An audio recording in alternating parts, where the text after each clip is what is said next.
सिद्धार्थजी खरात साहेब यांना मी विनंती करतो की त्यांनी या ठिकाणी या धम्म भगवान गौतम बुद्ध आणि आपणा सगळ्यांना 24 तास ज्यांची प्रेरणा असते असे आपले सर्वांचे प्रेरणास्त्रोत महामानव विश्वरत्न बोधिसत्व भारतरत्न डॉक्टर बाबासाहेब आंबेडकर, छत्रपती शाहू महाराज, छत्रपती शिवाजी महाराज, महात्माजी फुले आणि या महाराष्ट्राला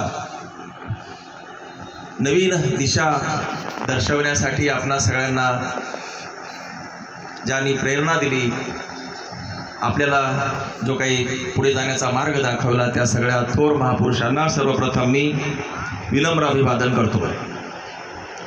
आजच्या या मूकनायक संस्थेच्या वतीनं हा जो धम्म परिषदेचा जागतिक धम्म परिषदेचा कार्यक्रम आयोजित केलेला आहे आणि त्याचबरोबर या जिल्ह्यामध्ये आंबेडकरी आणि बौद्ध समाजाला मानाचं आणि उंची प्राप्त करून देणारे जे काही सन्माननीय सदस्य आपल्याला वाटतात, त्या सगळ्यांचा यथोचित सन्मान करण्याचा देखील कार्यक्रम आपण आपल्या या संघटनेच्या संस्थेच्या वतीनं आयोजित केलेला आहे। त्या निमित्तानं या विचारपीठावर उपस्थित असलेले आमचे मार्गदर्शक आणि मित्र नारायणराव जाधव येळगावकर साहेब, आता प्रशासनात नव्यानंच नुकतेच सिताऱ्याप्रमाणे चमकणारे या जिल्ह्याचे सुपुत्र आणि आमचे मित्र माझे धाकटे बंधू, माझेच नावकरी सिद्धार्थ भंडारे साहेब, यानंतर उद्योगपती अमोल हिरोळे यांचे चिरंजीव अर्चित हिरोळे साहेब, मेजर साळवे साहेब, कॅप्टन मोनिका साळवे या ठिकाणी उपस्थित नाही आहेत, त्यांच्या मातोश्री साळवे मॅडम, आणि ज्यांनी या ठिकाणी निवेदन केलं ते पडगारजी साहेब, डॉक्टर हिरे साहेब, आणि ज्यांनी आम्हाला या ठिकाणी बोलवलं, आवर्जून फोन केला आणि या कार्यक्रमासाठी येण्याची विनंती केली, ते मूकनायकचे संस्थापक अध्यक्ष आणि नव्या दमाचे नवीन क्षेत्रात नव्यानं आवेगानं येणारे सतीश पवारजी, आणि ज्या पद्धतीनं हा कार्यक्रम या ठिकाणी तुम्ही आयोजित केला सतीश आणि तुमच्या टीमनं, तुमच्या सगळ्या टीमचं मी मनापासून भरभरून कौतुक करतो, आनंद व्यक्त करतो। इतका मोठा कार्यक्रम, इतका मोठा स्टेज, इतका मोठा मंडप, इतकी मोठी तयारी आणि इतकं मोठं भव्यता तुम्ही या कार्यक्रमाला आणून दिली। मला वाटते इतकी भव्यता मी गेल्या अनेक वर्षापासून बुलढाण्यामध्ये पाहिलेली नाही, त्यामुळे मी तुमचं खरंच मनापासून कौतुक करतो, अभिनंदनही करतो। या ठिकाणी खरं तर धम्म परिषदेचा कार्यक्रम आहे, बौद्ध समाजाला बुद्धांचे विचार आचरणात आणण्यासाठीचा हा उपक्रम आहे। त्यासाठी आपल्या सगळ्यांचे जे आदरणीय बनते गण आहे ते सुद्धा या ठिकाणी उपस्थित आहेत।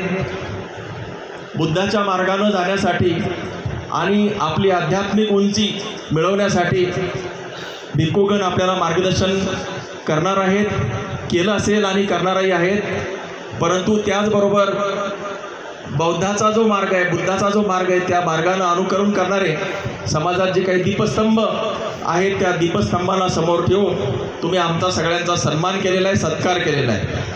खरं तर सतीशचा जेव्हा फोन आला तेव्हा ते म्हणाले की मी तुमचं सत्कार करू इच्छितो।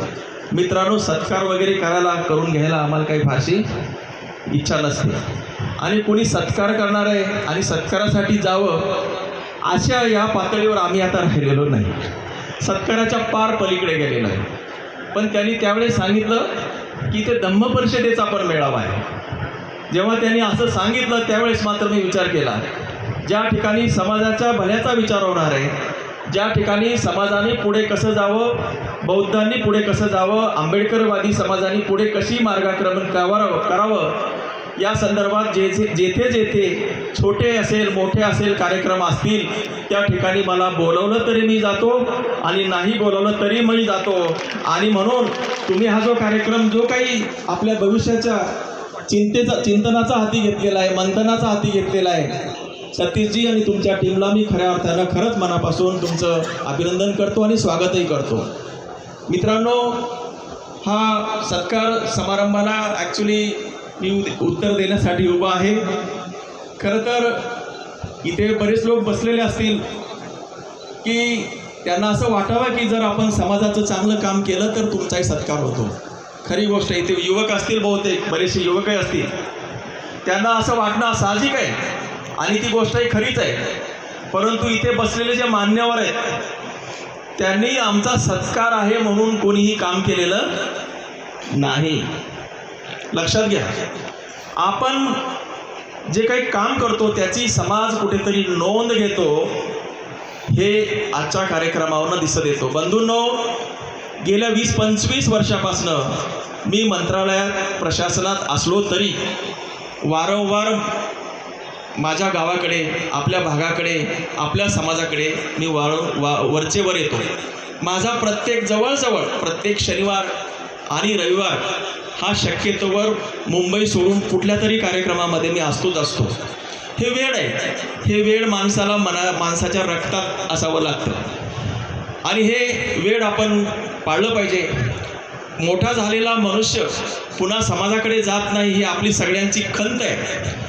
आणि बंधूंनो, आपण यासाठीच वेगळे आहोत, इतरांपेक्षा वेगळे आहोत. आम्ही सकाळीच चर्चा करत होतो, आंबेडकरी समाज इतर समाजापेक्षा वेगळा. याचं कारण असं आहे की आंबेडकरी समाज हा बाबासाहेबांनी दिलेल्या विचारावर चालतो.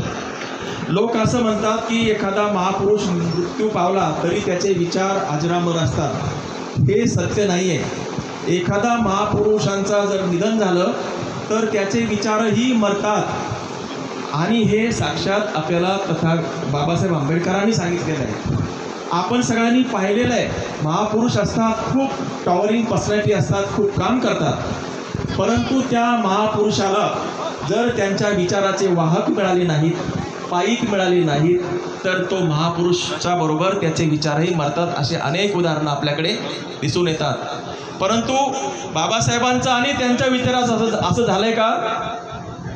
असं झालंय का? नाही झालं.